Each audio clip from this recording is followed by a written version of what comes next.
Je voulais vraiment mettre côte à côte 2 plateaux de tournesol, un qui a bien poussé, un qui a pas bien poussé, parce que je veux vraiment appuyer sur le fait que quand ça pousse, c'est généreux, c'est abondant, c'est beau, c'est facile, ça a plein d'avantages. Quand ça pousse pas, c'est galère, c'est fatigant, c'est lent, c'est du travail.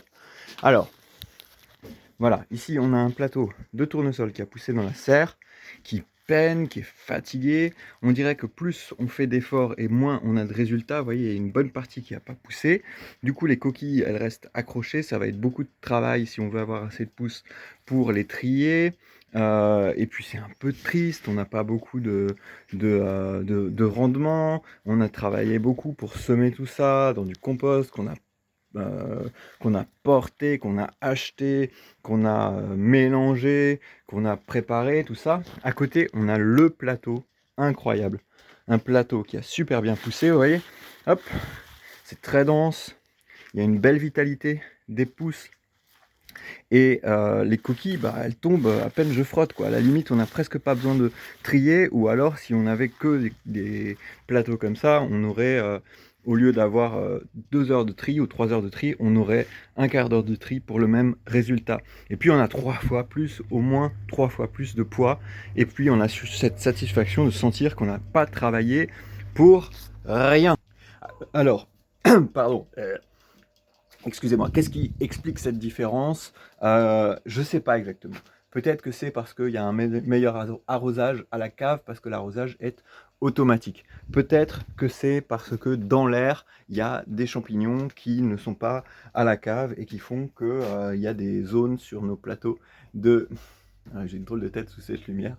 Il y a des plateaux qui sont contaminés et du coup qui poussent pas bien. J'ai pas encore trouvé la solution, mais je vais la chercher. Il faut vraiment se rendre compte que ouais, il y a vraiment des grandes différences entre un moyen, un résultat moyen et un résultat excellent. Il faut toujours chercher à obtenir le résultat excellent.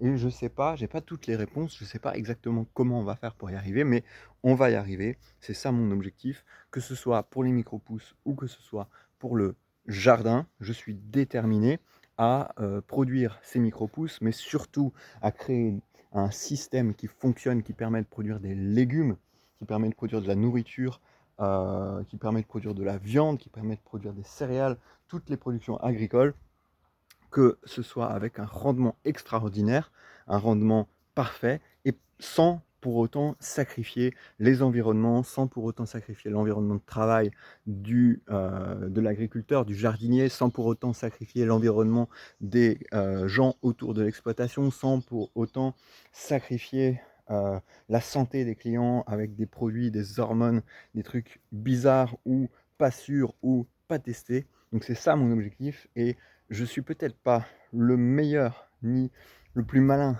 ni le plus, comment dire, le plus organisé, ni le plus, ni le plus intelligent. Mais une chose est sûre, je suis l'un des plus déterminés. Alors je vous invite à vous abonner, à me suivre si ça vous intéresse et si vous avez envie de faire partie de cette aventure. Ciao.